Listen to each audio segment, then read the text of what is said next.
James Ernest, Real and Truth Radio Network, here with the star of Jackass, Steve-o. He is going to be in the Funny Bone in Liberty Township on Friday, October 5th at 7 and 10, and Saturday, October 6th at 7 and 10. So tell us, why did you decide to become a comic? I don't know. I'm an attention whore. That's basically it, I think. I didn't really plan it the first time doing it. I just got invited to go do a stunt at a comedy club, and when I showed up, I thought, wow, there's not really a crazier stunt than just trying to do stand-up. That was the scariest idea. So I tried that. I like how Dana Cook took you under his wing a little bit. He sure did, man. It was crazy. Yeah. That was actually later than my first try. It was a few years later, and I saw Dane Cook, and I said, "Hey, man, I've dabbled in stand-up, and I want to really dive in." And he told me that he said, "Yeah, let's do it, man. We'll give you my number, and we'll get you on stage at the Improv next week." Yeah, I was going to say, the great thing about you is you seem very well-rounded with being an actor, a stuntman, an author, a musician, and I'm sure there are several ones, obviously a comedian, that I'm not listing. What's your favorite one? I don't know. I'd say maybe animal activist. That's it's important to me. I love animals. So giving a voice to the voiceless. Sure. Yeah.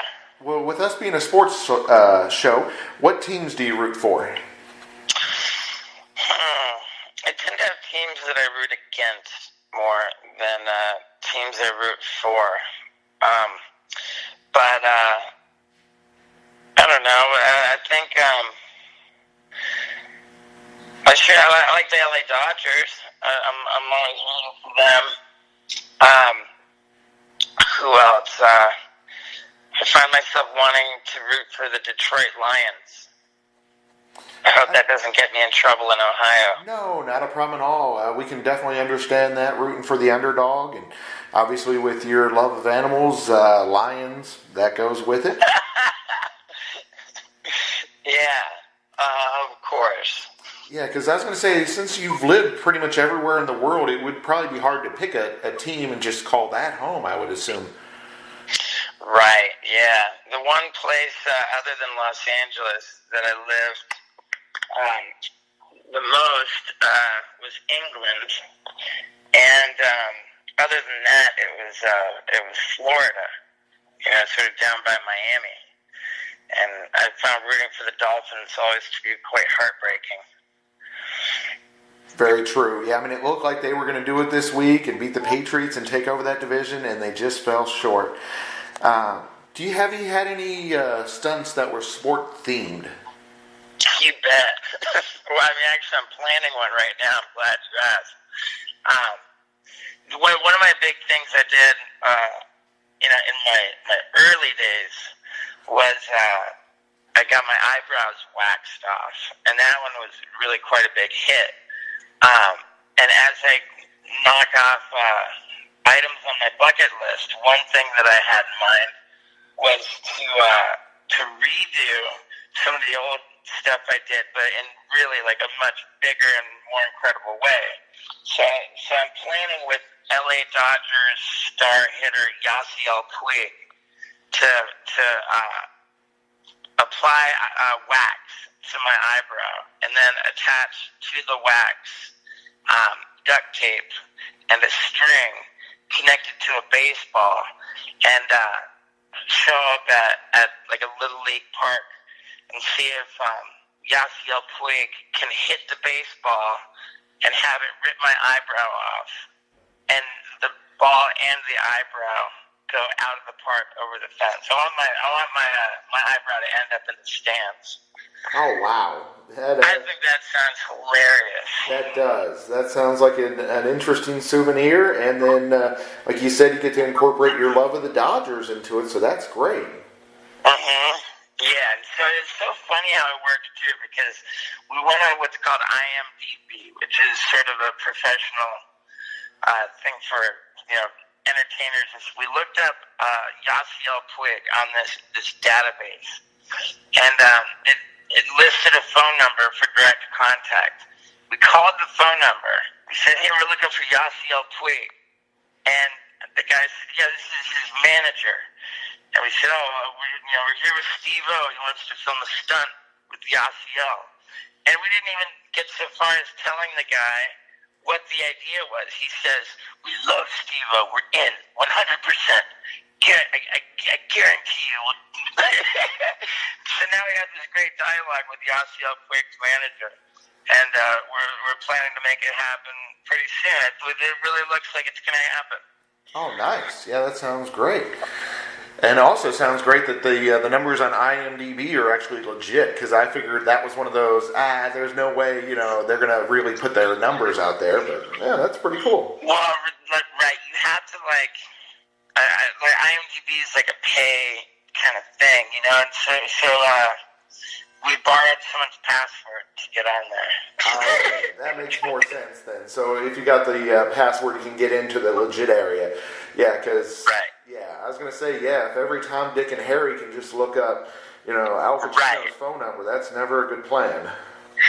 Right. It's, there's the legit area that so now we just think, now that we know this, it's, I'm just going to come up with a million ideas and try and just pack it filled with celebrities. The next one, that we did was to reach out to Ronda Rousey's team, because I've just been working with Chuck Liddell on getting cauliflower ear, and we made a little bit of progress, but more work needs to be done, and so now I want Ronda Rousey I want to try and get her to help me develop cauliflower ear. Well, you're picking the right people for it. I mean, definitely with those experiences. Can't go wrong there. With her, though, do you still have that good relationship with WWF to be able to get her involved with you? I don't know that I would go through her agent, and I don't know that it would really matter too much, the WWE piece, but yeah, I definitely have a history with WWE, and I think it would be a fit. Excellent. So you went to college at the University of Miami. How's it feel to have went to the same school as The Rock and Stallone and Ray Lewis? To you all be the alums of the same alma mater? One time I was on a radio interview. I was in the studio, and they were doing a phoner with The Rock, and I said, "Hey man, what's going on?" And he said, "Steve-o, I know you, University of Miami," and he knew all about it, and I felt that was pretty cool. That is pretty cool. I agree with you. Yeah, I was going to say, to be in the same category with The Rock, I mean, it seems like every movie he touches turns to gold nowadays. Except Baywatch, but yeah. Yeah, that one's a tough one. So right, no, he's great, man. I really, really respect him. Some other great athletes you've worked with. You did that thing with Mike Tyson. Yep, Mike Tyson's great. What was that all about? Something about running into his fist? That was it. We were locked up in a psychiatric ward together when I first ran the idea by him, and it wasn't the time. But when we were both on the Charlie Sheen roast, I was able to talk him into it, and I ran into his fist. Really badly broke my nose, which would be upsetting had I not previously broken my nose and it healed wrong. So it had healed crooked, and then when I ran into Mike Tyson's fist and re-broke it, then I actually had it set straight. So it was more of a Mike Tyson nose job. Oh wow! So yeah, he actually helped you. That's great. Yeah, it really, really worked out that way. It was hilarious. And then one of your big athletic moments, you did Dancing with the Stars. Unfortunately, there were some injuries involved. I understand it. Right. Yeah, I did get injured, but that didn't take me out of the competition. I actually hung in there for 6 weeks, which, given that I was the second worst dancer on the cast, was actually pretty impressive.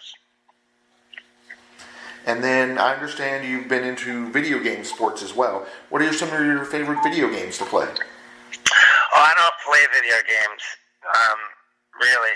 But I've been fortunate to be in a couple of them. The ESPN 2K5 and the Tony Hawk.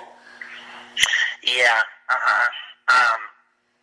yeah, I think, and there was a Jackass video game. Mm-hmm. There's been a few video games, and that's cool. I like to be in video games, but if I'm honest, I think video games are really destructive. I think that people can waste a lot of time with them. I know. Yeah, yeah, but then again, you know, you got to respect how big they are. You know, like some of the various video game podcast kind of, you know, this whole lifestyle is really massive.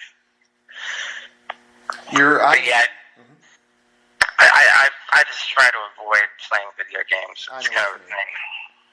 As we grow up, there's less time for that kind of stuff anyway. Your IMDb story about, you know, Yasiel and giving him a phone call, of course, reminds me of that really great story you have about Motley Crue. Could you tell us a little bit about that? Yeah, sure. When I was 13 years old, I lived in Toronto, and I was a big fan of Motley Crue. And they were on their Girls tour. And I saw on the news that they were in town the day before the concert. And so I determined that meant that they were in a hotel and that I was going to track them down. And I called every hotel in the Yellow Pages asking for a room by the name of their manager. And after hours of calling, I was put through to a room, and sure enough, the brother of their manager answered the phone. And when I told him that I had called every hotel, he said, "Wow, that's awesome. How would you like it if I gave you backstage passes?" And after the concert, which he gave me tickets to, like really good tickets in the 5th row, and then afterwards, I used my backstage passes, and I met the band. Awesome. And I like how the story goes full circle, where years later, if you would. Yeah, for sure. Years later, I became buddies with the guys. And you know, today, they've got their, the quote, Nikki Sixx and Tommy Lee have quotes on my book, which is a New York Times bestseller, and I'm, you know, really thrilled about. They had me introduce them on stage when they announced their Carnival of Sins tour. It's pretty awesome. And then even more full circle, their book, Motley Crue The Dirt, has been made into a movie and was directed by our Jackass director, Jeff Tremaine. Oh, wow. That is phenomenal. And that'll be out on Netflix next year. So what projects are you currently working on besides obviously touring, you know, going to the Funny Bone and other exciting places like that? What and the pool holes? Well, for me, you know, the Jackass stuff, I stopped in 2010 was the last time we did a Jackass movie, and I dove into the stand-up comedy, and I've been on tour ever since. Of course, with the, you know, aside from the stand-up comedy, I kept doing all the kind of Jackass stuff with, you know, mostly just online. But I really never stopped or slowed down even. And so I was kind of doing Jackass stuff and stand-up comedy. And I've found over the years that it's all kind of merged back together. I think that with stand-up comedy started with me telling stories, like the craziest stories. I did a special for Showtime And as I developed the second act, it occurred to me that the stories I was telling all happened on camera. So when I taped my second special, I edited into the stand-up the footage of the stories happening, and that was really a pretty revolutionary approach to it. And so now, having kind of pilfered my history of stories in the past, I feel like the natural move is for me to create new material which has footage to represent it. So what the tour I'm on right now is a multimedia thing, and it's Steve-o's bucket list. And everything on my bucket list is, largely it's ideas that I've been sitting on forever, which were just too absurd, too illegal, too just crazy to ever happen. And I've actually just been making them happen. And so it's really like kind of representative of how high the bar is, how crazy things have to be now. And exclusively on this tour is where I'm screening the footage before it ever gets released. Oh, wow. So fans that come out to the show on Friday and Saturday have an opportunity to see something that other people might not have seen yet? Oh, definitely not. And there's only been 2 stops so far on the bucket list tour. So it's high level stuff. It's really, really high level stuff. And in the venue, there are legal disclaimers posted all over the walls and about how you acknowledge that there's going to be really graphic and explicit stuff.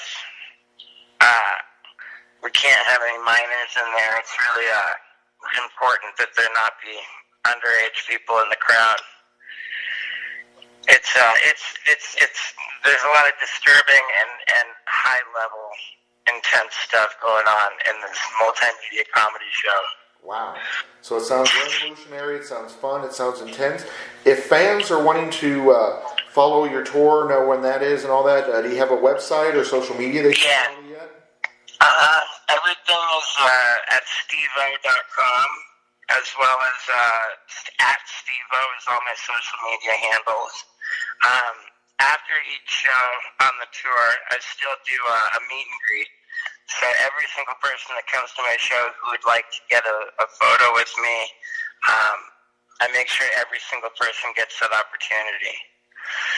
And it's a lot of fun. I'm bringing Wendy, my Peruvian street dog, will be there as well. She's part of the act. Excellent. And it's going to be a good time. Yeah, exactly. Sounds like a great time. Sounds very fan-friendly. Not family-friendly, but fan-friendly. And correct. And just a way for fans of yours to interact and see that next evolution of your career. That's exactly right. Well, thank you, Steve-o. We wish you the best of luck completing that bucket list. And we're glad you're in town in Cincinnati, Ohio. Hey, thank you so much for your time. I much appreciate you. My pleasure.